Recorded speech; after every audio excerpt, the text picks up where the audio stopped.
It was a peaceful morning in Burkina Faso's capital city, Ouagadougou. President Ibrahim Traoré rested in his office, engrossed in progress reports detailing local development policies.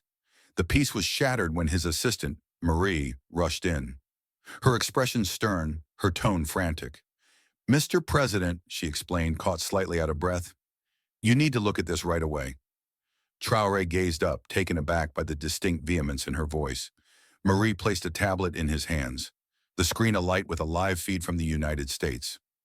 On the stage stood ex-U.S. President Barack Obama, delivering a rousing address on worldwide leadership. But what took Traoré aback was not so much of the speech, it was when Obama named Burkina Faso. Burkina Faso, Obama declared, his voice ringing out in a packed auditorium, is demonstrating to the world that small countries can be at the forefront of bold change. With Ibrahim Traoré at the helm, the nation is demonstrating that dignity and independence are not ideals. They're reality. Traoré stood stock still, hardly able to credit what he was hearing. His name, spoken by Barack Obama, not in criticism, but as a token of hope and resilience. Obama went on to applaud Burkina Faso's rejection of the foreign aid model of old, its shift to mutual respect, and its trust in the potential of its own citizens. The crowd applauded with a movement of hands. In the background, scenes flashed on huge screens. Farmers tilling lands reclamation, children learning in new schools that had been constructed, local innovators developing technological solutions to local issues. These were not mere images. They were evidence that something amazing was taking place in Africa. Sinking the tablet down slowly, Traoré breathed quietly. "I didn't expect that." His eyes, still fixed on the screen, showed disbelief, not because of false humility, but because he saw the underlying reality. This acknowledgement wasn't personal. It was personal for his people. Marie was already thrilled. "Mr. President, this is amazing. The entire world is observing us now." But Traoré remained silent for another moment. Then he spoke with firm determination. "We will respond.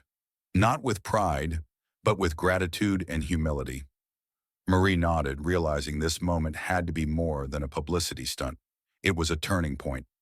In the meantime, Obama was concluding his speech with a straightforward message to Traoré. "Ibrahim, if you can see this, know this. Your bravery is motivating more of us than you know. Continue to remind the world that Africa does not need to be saved. It needs respect." Those words went viral within a few hours. Social media platforms using hashtags number Respect for Africa and number Leadership with Dignity erupted. Instantly, the international conversation changed, away from charity and crisis and towards sovereignty and strength. In Burkina Faso, Traoré sat in contemplative silence. The gravity of Obama's words wasn't lost on him. It wasn't flattery. It was acknowledgement of a road created in perseverance. "Marie," he said after a moment, "arrange a press conference tomorrow. The world must know these accomplishments are not about me. They are about all of us."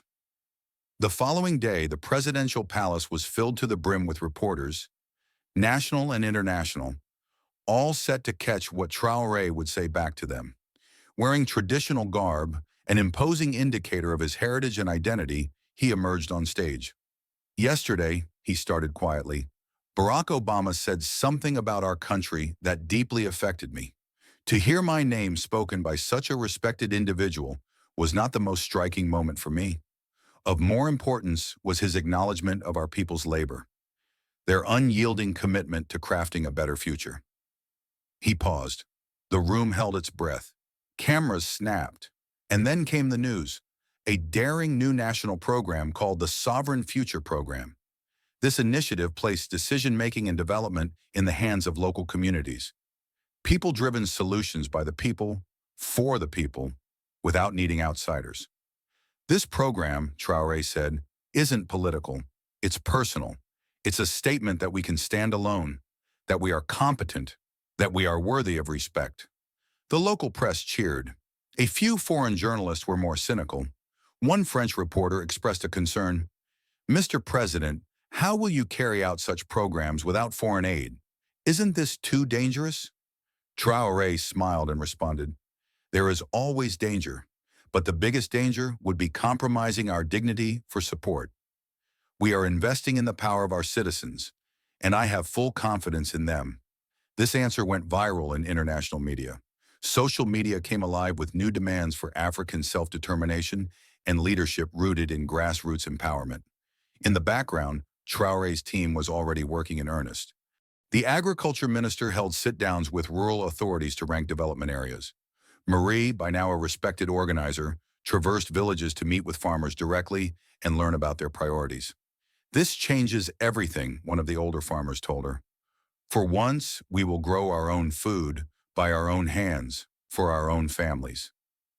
Marie smiled, profoundly moved. She could see it. This wasn't simply a change in policy. It was a revolution of dignity. Obama's words continued to resonate throughout global debate. World leaders, activist organizations, and ordinary citizens started reevaluating the script on Africa. For once, crisis wasn't the focus. Courage was. In America, opinions were divided. Some welcomed Obama for setting his sights on a true success story. Others asked if African nations could really thrive without foreign aid. On a TV debate, one American commentator framed it succinctly. "Traoré reminds us that leadership isn't about offering solutions. It's about creating space for others to lead themselves." And back in Africa, that vision was spreading like wildfire. Inspired by Burkina Faso's model, leaders in countries such as Nigeria started developing their own people-first initiatives with their own specific cultures and communities in mind. Spurred on by the tidal wave of acknowledgement, a band of young idealists started a grassroots movement of their own, simply called Value Your People. Their mission was simple yet potent: to collect funds that would enable rural villages in Burkina Faso to establish sustainable, community-based initiatives. Their movement was a ripple effect of a very much larger one that was now picking up unstoppable steam. While in Burkina Faso, President Ibrahim Traoré kept getting updates on the Sovereign Future program progress. There was a report that caught his eye. It was on a woman called Fatou in a far-flung village. She had been struggling to take care of her children before, but now operated carpentry workshops, educating other women on how to construct a better life. "Earlier, I was struggling to feed my children," she said in an interview with a local television station. "Now I'm empowering other women to be independent. It's all because of President Traoré." The narrative went viral on social media, solidifying Traoré's increasing reputation as a visionary. The hashtags #Respect for Africa and #Leadership with Dignity trended online again, drawing attention to public policy that enabled grassroots communities rather than rendering them dependent. In the background, Traoré's team labored to scale up the project. The Minister of Agriculture collaborated with nearby universities to give technical training to farmers. Marie, dedicated as ever, coordinated distribution activities to provide families with electricity and clean water. "We're only just beginning," Traoré instructed his staff in a planning meeting, "but already we're seeing the first indications of change. And this is not merely economic. It's cultural, social, and very human." A reporter watching the action jotted in his notebook, "Today in Burkina Faso, I saw the future of an Africa which respects its past, elevates its people, and constructs bridges of dignity for generations to come." Meanwhile, Fatou was getting ready for the most significant trip of her life. She came hours from Bobo Dioulasso with a little suitcase and her deceased mother Marie's aspirations. She reached the Innovation Center constructed under the Sovereign Future program and was amazed at the celebration. Groups of people had arrived to commemorate the success of the center. Marie, now a national celebrity, was present, her face wet with tears as she arranged the last-minute details of the event. Standing close by was a young boy named Malik, who had previously been treated in a rural ad hoc clinic, now clad in a cozy sweater and holding a photo board highlighting regional successes. When President Traoré arrived and spotted Fatou in the crowd, he walked toward her and extended his hand. "Welcome," he said softly, emotion catching in his throat. "You are living proof that we're building something bigger than ourselves." Fatou nodded, her eyes brimming with tears. "My mother always believed this day would come," she said, holding out a worn notebook. Inside, a handwritten line read, "Knowledge is the best we can leave behind." Traoré faltered, visibly shaken. That sentence, carved in memory and legacy, embodied the spirit of the whole movement. It was not merely constructing schools or training facilities, it was remembering dreams that never got a chance to unfold.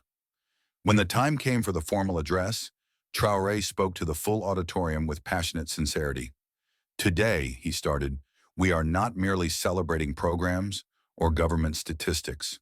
We are here to pay tribute to the people who have constructed this country with their hearts and hands. You, the dreamers, the teachers, the farmers, are the real pillars of Burkina Faso. Then, with a direct look into the cameras, he spoke to Barack Obama. Mr. Obama, your words left me mute. But know this, your message was never about me alone. It was about the spirit of our people, who struggle day by day with hope and courage to build a better future. The audience applauded. On screen, visions appeared of farmers working on green fields, kids studying in new classrooms, and young minds creating clean energy and farming technology, all sprouted from local endeavor. Fatou was asked to address them. She paused, then moved forward, still holding on to her mother's book. My mama taught me to never give up on a dream, she explained. And today, thanks to this center, I can dream her dreams as well. I hope to use what I've learned to assist our people in producing more food and preserving our land. The audience rose to their feet to applaud.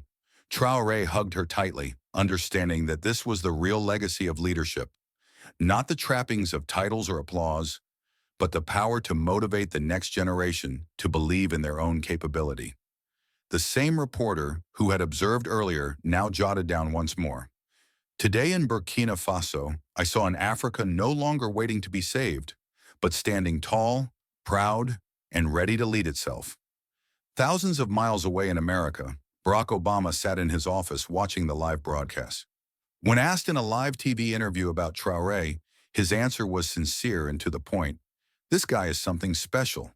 He's proving that real leadership is not about control, it's about listening. It's about humility. His words were communicated throughout news networks and social media, cementing a simple but strong fact. Empathy, respect, and dignity are what bring leaders and countries together, regardless of distance. Back in Burkina Faso, the effort persisted. On a trip to a village, Traoré encountered a young girl named Mamadou. She had just been issued a new school uniform and materials under a program financed by land reform. She was nervous but resolute as she walked up to him. Mr. President, she said timidly, holding up her notebook, I wanted to show you we are learning and we're using what we've been given. Traoré was moved to a smile. You don't owe us anything, Mamadou. You're showing the world what's possible when people are given the right tools. They can change everything. If this story inspired you, don't just watch, be part of the movement. Like, share, and subscribe to amplify voices